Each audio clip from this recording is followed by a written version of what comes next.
就是我们每天将民众生活中使用的一个污水，包含我们的粪便、尿液经过污水下水道的管线收集后，我们送到水资源回收中心来经过处理。那经过不同程序的一个处理之后呢，它符合环保法规的一个标准的一个干净的一个水资源。那我们就将这些干净的水资源呢，统称为放流水。我们这边的回收水供应的主要单位，最主要有包括环保局、公务局，还有一般那个民间企业的一个需水的一个单位。另外还有在消防局也在临时有任务的话，也会到我们这边来取用。公务局跟环保局，它最主要的一个用途是在于那个街道的洒水，还有行道树的浇灌。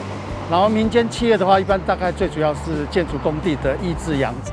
台南市呢，目前共有7座的水资源回收中心，每日呢可提供1.68万吨的一个回收水。为了增加回收水的一个再利用，目前呢这个回收水呢，大致上我们会用在我们的道路的一个洗涤，还有我们的抑制扬尘，还有我们现在在路树的一些浇灌上。那每天呢，经过我们统计，像目前11月份的使用量，一天有达到4200吨。那我们这边呢，也呼吁市民朋友如果有这个使用再生水的这个机会的话，一起可以来跟我们水利局这边来联系，那我们会来提供这些再生水的使用。掌握市政3分钟，台南进步向前冲。在跟经济部水利署联系之后，那把台南的灯号提早在最早的时间，其实往年都是2月左右，今年大概是现在12月就把它调整为黄灯，希望大家共同来节水。那市政府已经早在2个礼拜前，1个多礼拜前已经开始就把我们的这个用水通通改为回收水那这样子的话，许多浇灌消防或者其他的用水通通改为这个再生水的话，我们每天可以省了好几千吨的水。那这样从市府也开始做，市府带头做，那民间产业一起做，这样的话，我们的水应该可以供应到明年5月以后还没问题。那如果这个大家不调整用水的话，那现在直接这样下去，可能到明年2月底3月可能就会出现问题。所以我们现在开始提早因应，超前部署，希望能够让这个可能的这个旱灾平安度过。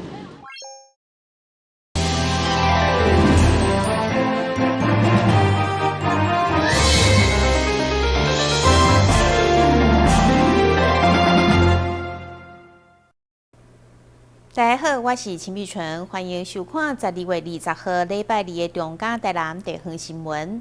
由台南市经济发展局所办理的沙仑智慧能源管理系统甲营运 BOT 案，在产官学界共同努力之下，由智和金碳公司得标，估计将投入8.5亿，在115年完成运转，要将沙仑打造成全国第一个智慧力量的示范园区。在市场媒体见证，由经发局长甲民间所筹组的机构智和金化公司正式签约，除了宣告沙仑去学城智慧能源的管理甲营运即将成功，嘛向前产官学要共同齐心，将沙仑打造成全国第一个智慧力量示范园区。有别于过往，就是单纯只有安装太阳能，然后太阳能的这个电力卖给台电，那这个主办机关收取回馈金，这是一个传统过去10年的做法。我想这次台南市政府用一个很创新的做法，希望我们在这个区内这个提供给我们的场域所建置的太阳能光电，都可以以优先把它转售给区内的用户为主。那这样子一来可以减低台电的这个财政负担，二来又可以真正来协助区内有意要减碳的这些公司能够达到减碳的效果。所以在这个计划里面，就不是只有太阳能光电的建制，包含像刚刚提到的储能，还有比较复杂的智慧电网跟这个虚拟电厂的管理，都是在国际上面很先进的技术。那怎么样在台湾可以落地，真的可以用一种商业模式来服务这个在地更多的这个厂商，是我们在这个计划被这个台南市政府所赋予一个很重要的使命，要达到的一个目标。这对外部效益来讲有非常重要的意义。第一个，这个是一个独立的一个智慧电网，那也可以让区内区外它本身就可以有更平衡。那其实我们台南市的太阳能光电装置这个备案容量是全台湾最高的，但是有些地方因为它位处很远，所以说它要等馈线要等并网但是如果我们各自有各自的一个小电网，或各自有各自的智慧电网的话，那这样子弹性就更多。那中间呢，因为电力输送所造成的耗损就会更少。那其实这也是一个对绿色经济一个重要的一个里程碑。即摆由政府提供公有地，民间家己规划申请所建立的智慧能源管理系统，总投资8.5亿，兴建期5档，20档的营运期，已经不只是太阳光电，也佫有欠电加智慧电网的建立，唔惊熊熊停电。除了台电自己在做所谓的微型的智慧电网之外，透过民间的协力，由民间来做投资，进行相关的一个智慧微电网。这个对于电网的分散跟电力供应的稳定性是会造成很大的帮助。那我想很多人都知道太阳能光电它的这个部分就是白天有用那晚上怎么办呢？就透过储能的方式，透过这个尖峰我们多出来的电力来提供给夜间的一个使用。当然，电费的部分也诚如刚刚陈董事长所讲的，不是单一只有在跟台电这样的一个售电的情况。那未来我们希望有更多的民间企业共同来参与。公部门甲民间协力，都来用绿色能源要来点光沙轮去下城，更是要为台湾能源的转型，加2050年净零碳排目标尽一份心力。台南新闻军职林英光采访报道。唔知观众朋友敢有听过同济包？根据老一辈表示，这就是府城伫个同济传统的习俗。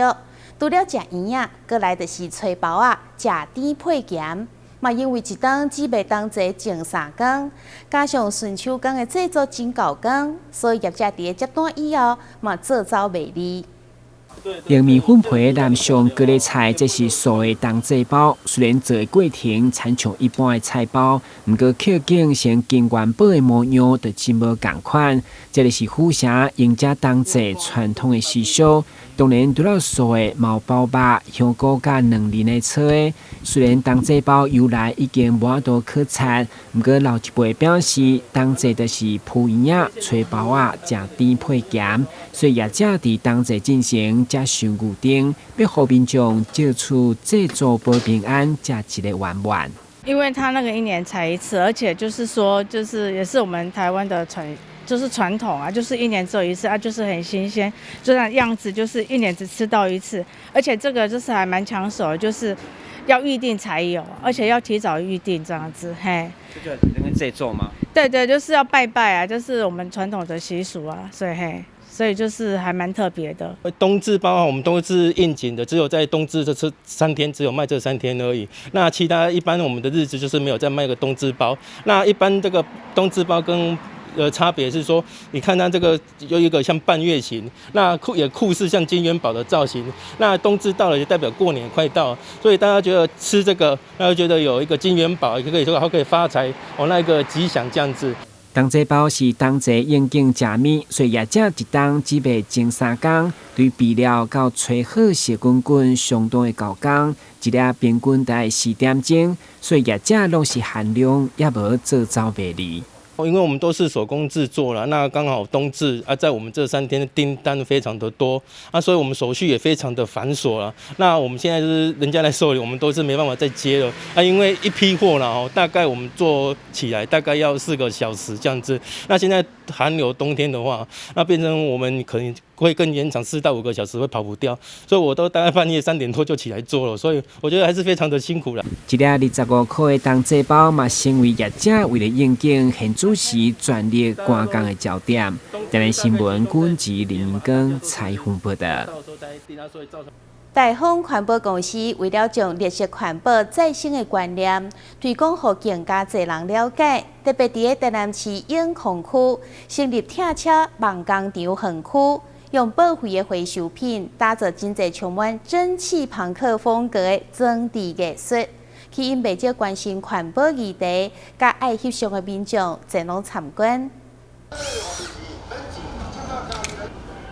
一边是汽车台肉场，另外一边却是观光园区。这种的另类搭配组合，成功吸引民众的目光。因为我们不是对这个修理汽车有做这个工作的啊，所以其实对汽车里面的构造啊、引擎啊、避震器，其实只都看到外表而已啊。那在里面的话，它因为很多零件都拆下来的嘛，看起来觉得很新鲜。那我们就是利用友善拆车的方式，让大家来到说这个场域，可以看到说我们是如何的拆解汽车，那再利用这些汽车零件呢，去打造一个环保永续的一个环境。这间位伫咧永康区的拆车梦工厂，园区内的装置艺术全部拢是由报废回收品打造。目的就是希望会当传达永续循环发展观念，并颠覆传统台肉场的观感，以艺术创作角度搭配蒸汽朋克风格，打造出参像是星际电影场景，并赋予废弃车辆零件另外一个全新的生命。我们其实是大丰环保旗下的一个实际的实体场域哦。那其实我们公司主要是做环保回收起家。那我们这边想要推广的理念就是 Zero， 也就是我们所谓的零废弃跟全循环。那我们希望大家能够来到我们这个拆车梦工厂，可以看看我们零废弃全循环是怎么制作的，那怎么贯彻我们这边的理念的。园区内除了有真侪回收装置艺术通好欣赏，另外嘛有餐饮以及音乐服务。大丰环保善尽企业社会责任。创新的模式来推广绿色永续环保，值得肯定。台南新闻张硕伟采访报道。台南市体育总会伫12月17到18號舉辦台南市市長杯游泳比賽，結果比賽期間遇到落雨，佮加上霸王級的寒流。雖然選手是伫室內比賽，不過家長的休息區卻是伫室外，而且有落雨的情形。所以，就有家長向民意代表陳情，主辦單位特別出面道歉，並且做說明。12月17、18日這兩天，佇東區崇明國中有台南市市長杯游泳比賽，而比賽期間拄着落雨，同時閣有寒流，家長休困的所在安排佇風雨球場，有漏水的情形，當下是發生了不歡喜的代志。在天氣不良的狀況下，那家長可能在現場有跟我們現場的一些工作人員來做一些反應，那可能得到的回應，可能彼此之間在口氣上可能都有一點點小小的不愉快，所以在當天的晚上跟隔天，芝姐這邊服務處都有受到蠻多家長的反應。所以我就趕快來打電話給這個體育總會的會長，來跟他做溝通，還有協調跟一個傳達的動作。準台南市議員曾子傑甲主辦單位台南市體育局甲體育總會共同召開記者會，除了解釋當天的情形，也為這件代志會失禮。這樣子造成對那些家長和那些小選手那種尷尬場面我們也實在很抱歉。那還有聽到說工作人員對家長的口氣不太好，這個我們也要做改善。我會持續在跟這些工作人員我有跟總幹事討論過該不能用的我們就不要用了。那至於政府跟委員會跟總會這邊推動這個比賽其實都是長期在規劃因為那個是天氣的關係我們做得不完善。我們也非常抱歉。在裡邊呢，我在那邊巡視，在那邊看了，然後我們的主辦單位啦，跟工作人員都蠻認真在執行的。因為人很多，所以難免場地不是那麼的完善，沒有規劃得那麼完善。協助辦理比賽，每一個單位攏盡心盡力，攏是希望活動會當順利進行。體育局強調，未來會持續檢討改進，讓台南市每一項體育比賽會當有優質的環境以及品質。台南新聞楊順懷採訪報道。咱先休困一下，馬上回來新聞現場。疫情期間，為了消毒，許多人洗手洗到脫皮發癢，靜心生技因此投入進口精油皂的販售。希望透過進口精油皂機，讓民眾洗手抗菌，同時還能滋潤保濕。而与中油多角化商品在来素咖啡贩售精油手工皂也有半年多，受到社区民众喜爱。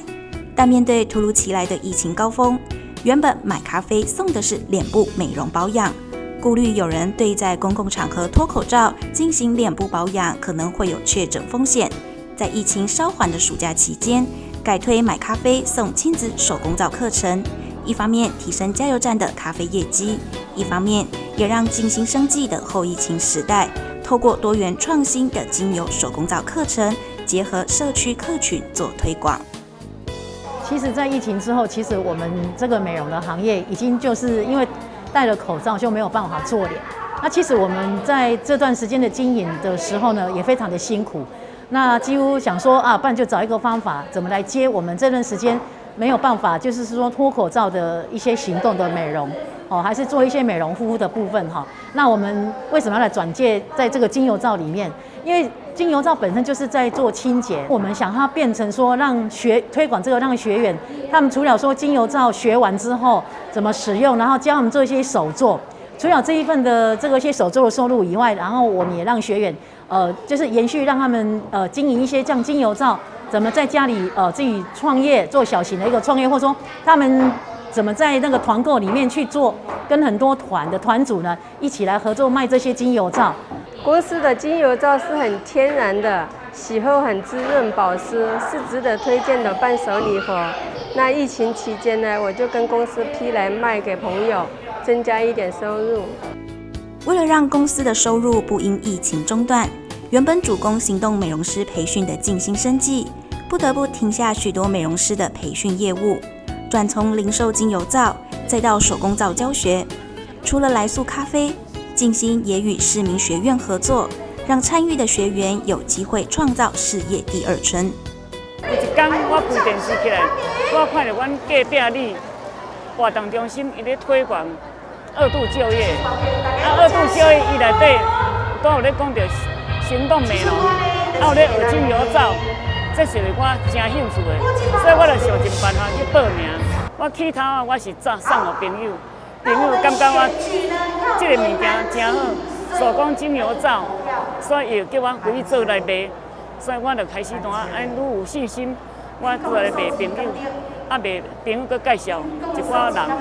那最近我们课程都是把这些传统的精油皂，把它演成在生活里面。那像有人在蔬菜水果类，然后水果的精油皂。这个都一般我们在传统里面的精油皂是没有人这样子做过，但是如果说做成四方形的精油皂又没有什么特色，那我们为了让精油皂更活化、更创意，所以我们把精油皂也用在生活上，像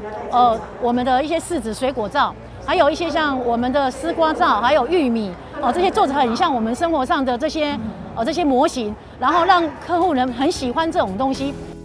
一场疫情让各行各业都受到不同程度的影响。静心生技以正向的态度迎战疫情，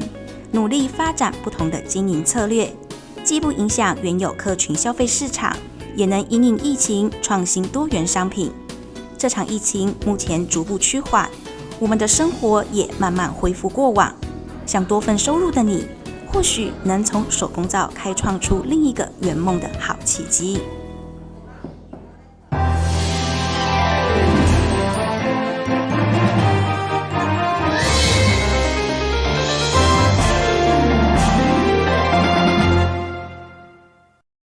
日本平价百货全新品牌，伫台湾的第一间店选伫南港购物中心开幕。63平空间，贩售来自日本制作生活用品，以好一点嘛，更加好作为理念，要互介意日本杂货人客会当更加轻松自在买物件。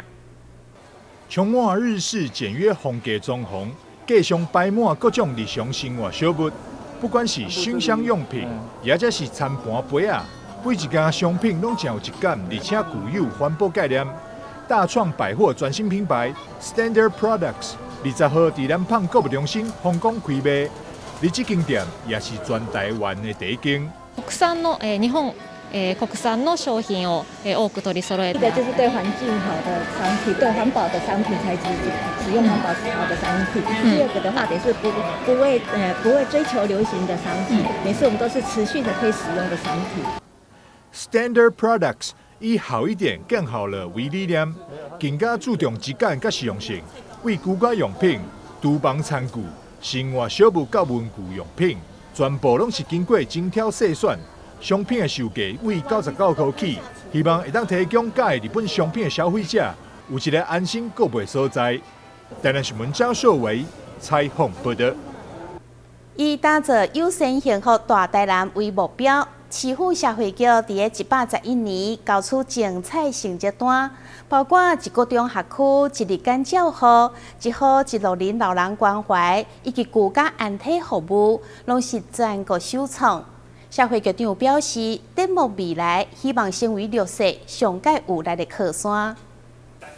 为了展现今年度台南市社会福利成果，社局当然用地球活泼的开场，特别是家访中心主任施千发用9天现女的装扮造型来演出，上界去媒体眼光。降落100英尺，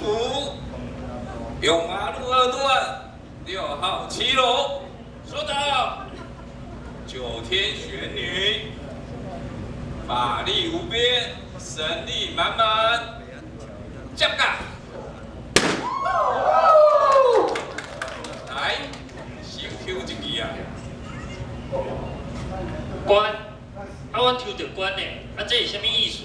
啊？关就是关怀心啦，感应一了，来，感应。来，有请社救科降落，为您解惑。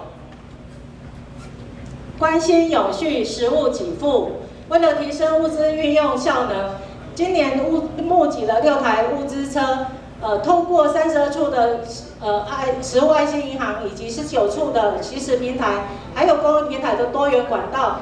扩大了对弱势家庭的照顾量呢。社局透过地球，除了展现今年一个中学区一日间照护设立的比例成为6都第1，以及1户1无人关怀独居老人以外，台南率先全国第1个开办民众安胎补助，对去年8月到今已经有54案，每一人上悬补助到12500块，成为一大焦点。我们今年也推了一个叫做安胎计划。那针对我们少子化的问题呢，我们做了一个安胎的计划，就希望说透过医生针对我们的孕母呢，